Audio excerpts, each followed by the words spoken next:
Mambo vipi mdau wetu, karibu sana kwa mara nyingine. Wale wazao kukutafutia exclusive kama kawaida, leo tumemtimbia mzee baba mwenyewe anaitwa Mgogo Classic.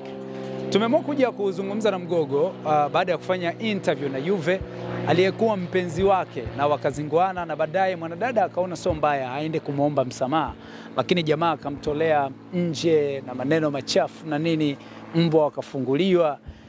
Na tulienda kuzungumza na Juve, nadhani uliona interview ya Juve namna alivyoeleza kwa huzuni. So tumeamua kuja kuzungumza na mzee baba mwenyewe atuambie nini kinaendelea na kwa nini alifanya kile tulichokiona na nini anachokiwaza. Kakangu, mambo vipi? Kama kawa. Fresh. Unyamwezi. Upo Duniani. Bana, pole sana ndugu yangu.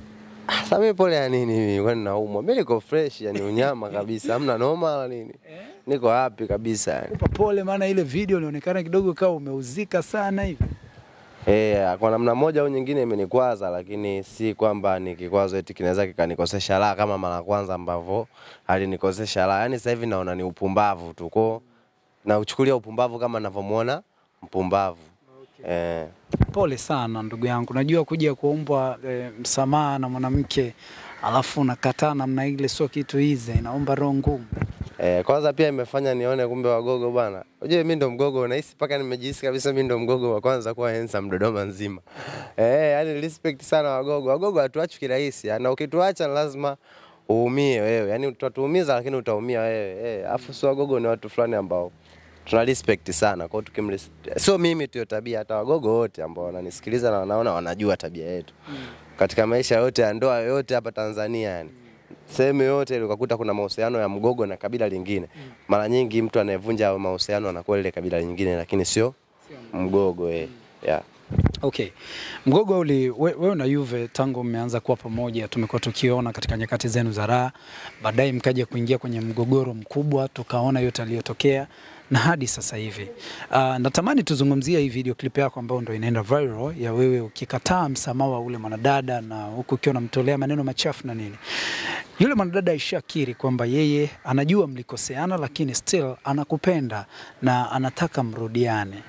Nini ambacho kinakuwa kigumu kwako, hatua ya kwamba unaona uwezi kumsamehe na hutaki kuwa karibu naye hadi kufika hatua za kumtoa nje, kumtukana, kumwambia utamuumiza na nini? Shida iko wapi hasa ambako wewe hutaki kuelewa msamaha wake?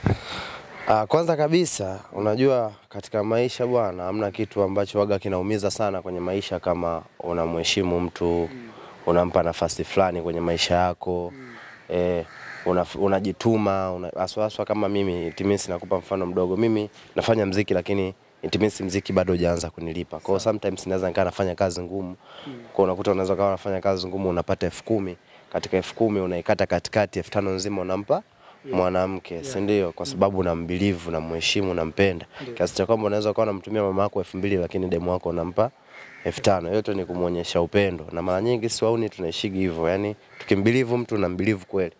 Alafu end of the mtu anakuja anakubullshit kitu ambacho upendo umeutengeneza kwa miaka hata 3, umemhangaikia mtu mpaka anakuja unaishi naye, anaonekana naye mtu. Hata kama nilikuwa sina uwezo wa kumgaramia hivyo kama mademu wengine ambao wanapoa, wanapendeza, naenda bata, lakini kwa kidogo changu nadhani alikuja akawa yuko smart, akawa anavaa, akawa anakula. Hata kama alikuwa anapaka baby care, lakini nilikuwa nateseka mpaka kuipata baby care. Unajua? So mwisho wa siku B2K mimi ni mwanangu. Mwanangu sana, pia ni msanii mwenzangu. Na mimi kwenye maisha yangu huwa sipendi sana kugombana na mwanaume kwa sababu ya mwanamke, kwa sababu sio wanaume tunazikana. Kuna leo na kesho tunakutana, utajikuwa utaanguka, mwanamke akubebi akufikii kwenye ile mwanandani. Anayekufikia ni mwanaume. Kwa hiyo kila kitu ambacho kinaumiza sasa ile kumjali kote, afu mtu anakuja anakubullshit kwa kitu ambacho yani hata ukikaa unasema huyu kama ni mwanadamu yani ameshindwa kufikiria kweli, yani anasahau mema yangu yote kwa sababu tu kakutana na star ambaye kanizidi jina labda, au kwa sababu kakutana na mtu ambaye kanizidi kipato, lakini kasahau kile kipato changu kidogo ndo kimemfanya amekutana hadi na huyo mtu. Kwa hicho kitu ndo ambacho kimeniumiza sana kiasi cha kwamba najikuta sitamani hata kumuona kusema ukweli. Yani ni vile kwa sababu unajua Biblia inakataza kumpiga mwanamke, Qur'ani inakataza kumpiga mwanamke, lakini pia serikali inakataza kumpiga mwanamke. Lakini unakuta mwanamke huyo anakuambia nipige sasa uone. Umenielewa? Kwa hiyo mwanamke ndio huwa anataka kupigwa. Yaani sasa nakupa mfano kwamba Juve ndio anataka mimi nifanye nini? Nimpige, kwa sababu sasa mimi nishaachana naye, sipo naye kwenye maisha yake. Yeye mpaka anatoka huko anakuja nyumbani hapa ambapo alipakataa, au sio? Akaona kolo, nilienda nikavunja vitu vyangu, nimevunja vitu vyangu bado ikawa kosa mimi kwenda kuvunja. Nilikuwa na hasira siku hiyo kwa sababu nilienda ili nimpige. Lakini ile hasira nikaona bora nimalizie kwenye vitu vyangu. Lakini vitu vyangu vile vile akaenda tena kunishtaki. Kama uliona ile clip alikuwa yuko na shoga yake, sio akasema tunaenda polisi. Walienda kweli polisi bro. Wiki 2 na ripoti polisi. Yaani asubuhi jioni na ripoti polisi, na ripoti polisi. Bro, hata kama ungekuwa wewe kweli unaweza kumsamehe kirahisi. Lakini Mgogo ndo kwamba jambo lishatokea, mwanamke alishakosea na amekiri mwenyewe kwa mdomo wake kwamba mlikosea na nyote. Kuna namna yeye alikukosea na wewe kuna namna ulimkosea, lakini kwa sasa haoni umuhimu wa kuendelea na haya yote yaliyotokea. Yeye ameamua kuweka mapanga chini na kunyanyua mikono juu. Anatamani msamaha wako ili muweze kurudi muwe kama zamani, kwa sababu ameshindwa kumove on, kwa kuwa kwako alikuwa anapata vitu extra ambavyo havipati aliko sasa hivi, au hajawahi kuvipata kwa mwanaume mwingine. Sasa unahisi wewe kama wewe binadamu ambaye pia maandiko ya mtakatifu yanatuambia tusamee, nini ambacho unahisi Juve anatakiwa kufanya ili aweze kupata msamaha wako haki na kweli na muweze kurudiana kama zamani? Of course mimi kumsamehe nilishamsamehe muda sana, lakini nimemsamehe kwamba ni siwezi kumpiga, au sio? Siwezi kumtafuta, au sio? Yaani yeye sikachagua maisha yake aishi kwa ama. Na ndio maana nilienda afu nikakata, nikaacha, nikasimposti tena, nikakausha. Kuna baadhi ya clip nikazifuta. Kwa nini? Tayari tushaibishana vya kutosha. Afu ukiangalia kuna maisha after maisha. Umeelewa? Kwa sababu kumsamehe nimemsamehe, lakini sio kurudisha nini? Mahusiano. Kwa sababu nakupa mfano brother, hamna kitu kinaumiza kwenye maisha kama unakuwa unaichapa, unajua unavyoichapaga na unajua unavyopewaga hadi unaichapa jinsi unavyopewa, alafu unajua kabisa huyu yuko na mtu fulani vile alivyokuwa ananipa mimi ndo anavompa yule mtu mwingine. That's why ina pain sana. Kwa nini nachukia hata kumuona? Kwa sababu nikimuona kuna vitu vinanirudia kichwani. Umeelewa? Alafu licha ya yote bado ananitambia. Yaani unaogopa sana yule mtu ambaye anafanya kitu alafu anakutambia. Intimacy anajua unampenda na maana lazima uumie. Anajua kabisa unaumia alafu anaendelea kufanya. Hapo tukiachana hapo, mimi nilishakuwa na collab na B2K na kazi naye ambayo sijawahi kuitoa, ambayo nishatoa gharama, nilimlipa B2K, nililipa studio kwamba nitaitoa wakati fulani, nikaa nimerekodi audio, bado sijashoot naye video. Paka hapo tayari kashatugombanisha. Si ndio? Kashatutengenezea tabaka ambalo leo siwezi kuitoa ile ngoma. Tayari nakuwa nimeshapoteza gharama. Na mimi ndo nilimpeleka location kwa B2K kushoot naye. Jamaa akasimamisha kama uliona kwenye ile video. Si ndio? Mimi nimempeleka, nimetoka, nimewaacha wanafanya kazi ili awe na uhuru, kwa sababu najua nikiwepo anaweza akakosa confidence za kucheza na mtu. Kufanyaje? Kwa sababu sio unajua mpenzi wako yupo, lakini unajua ukiwa haupo mtu anaweza akafanya kitu lakini ule uhuru ukaja ukapitiliza. Alafu namuuliza sasa hichi kitu mbona akijakaa sawa clip inapostiwa?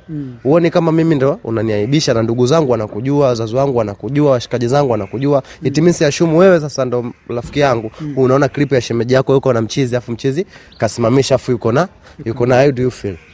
Una jinsi utamdharau, si ndio?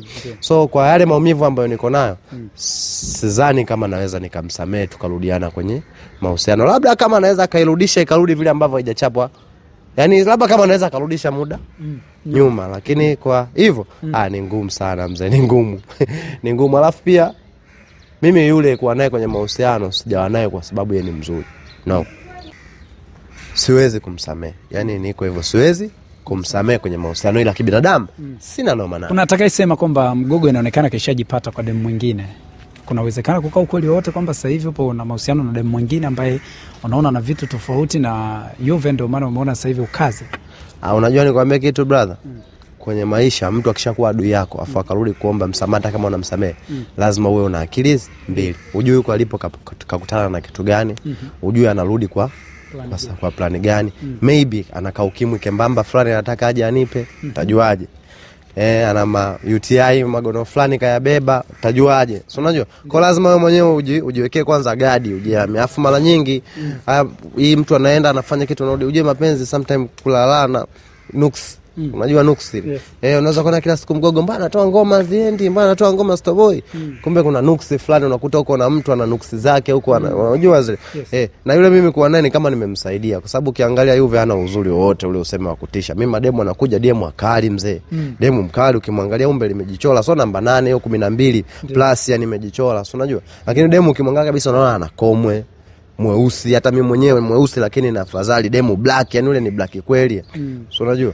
Lakini bado nikawa kama nimembeba kawa naye afu anakuja analeta zao. So sasa hivi anaanza akaa anaumia, anatamani kwa sababu anaona kwamba mimi na pia kingine ambacho na wasiwasi kinaweza kaa kimemrudisha. Unajua juzi nimenunua Noah ile ambayo umeiona box ile nyeusi. Yes.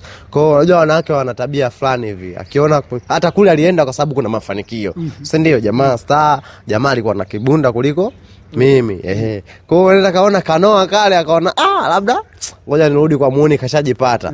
Unajua au pia uenda kule kakutana na kakibamia fulani nini namna gani vipi, anakumbuka muone akakutana na show fulani ambazo Simba icheze vizuri, anaikumbuka Yanga sasa anataka tena kurudi kwenye Yanga, unajua? Kwa hiyo siwezi kumsamehe, siwezi kumsamehe na wala sitamani kumsamehe na sitamani kumuona. Yani kama tutapishana basi iwe ni bahati mbaya. Na pia hapa nyumbani natamani apaone kama kituo cha polisi kwa sababu kama alinifanya nilikuwa naenda kuripoti ndani ya wiki 2 basi anaweza kanifanya nikaenda jela kwa sababu yake. Basi sawa bwana, mimi nadhani tumezungumza mambo mengi na nahisi hali haiko shwari.